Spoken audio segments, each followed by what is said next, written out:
ফুলের মধ্যে নানান ধরনের রোগ চলে আসছে। দেখেন এখানে রোগ চলে আসছে, এখানে কি ফাঁস দিতে হবে, কি বিষ দিতে হবে, কোন ধরনের পরিচর্যা করতে হবে, এখানকার প্রান্তিক কৃষকরা সঠিকভাবে এটা জানে না। কৃষি কর্মকর্তার কাজ কি? শুধুমাত্র এসি রুমে বসে এসি গাড়ি করে তাদের নির্ধারিত কিছু কোটিপতি কৃষকের কাছে যাবে, এটাই কি কৃষি কর্মকর্তার কাজ?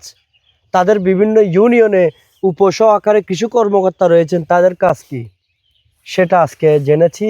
তাদের কাজ হচ্ছে এসি রুমে বসে থাকা, এসি গাড়ি করে বিভিন্ন জায়গায় গিয়ে চা সিঙ্গারা সমোসা খাওয়া, এর বাইরে তাদের কোনো কাজই নাই।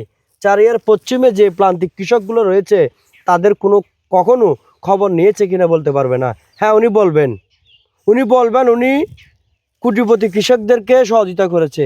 এখানকার যারা প্রান্তিক কৃষক রয়েছেন তাদের কোনো খোঁজখবর রাখেনি, তারা চিনেও না কৃষি কর্মকর্তা কি, কৃষি অফিসের কাজটা কি। এখানকার যে আমরা সবজি বাগান দেখছি, মরিচ দেখছি, বা বেগুন দেখছি, আলু দেখছি, এখানে ফুলের মধ্যে নানান ধরনের রোগ চলে আসছে। দেখেন এখানে রোগ চলে আসছে, এখানে কি ফাঁস দিতে হবে, কি বিষ দিতে হবে, কোন ধরনের পরিচর্যা করতে হবে, এখানকার প্রান্তিক কৃষকরা সঠিকভাবে এটা জানে না। তাদেরকে কোনো ধরনের জানানোর চেষ্টাও করে না। কৃষি কর্মকর্তার কাজ কি এটাই? চাইলে পারবেন, কিন্তু এরকম দেখাতে গেলে অনেক অভিযোগ অনেক ধরনের আছে।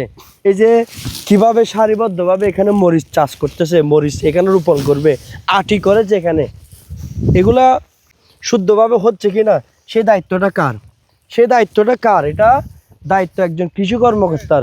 কৃষি কর্মকর্তা সহযোগিতা করে না।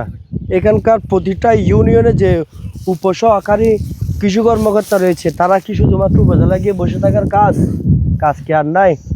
এখানকার যারা কৃষক রয়েছেন তাদের নানা অভিযোগ, নানান ধরনের হতাশা। সরকারিভাবে সারা ইনারা কোনো কিছু তো নপায়, কিভাবে সার দিয়ে পরে, কিভাবে শ্রম পরে কৃষি অফিসের নহয়।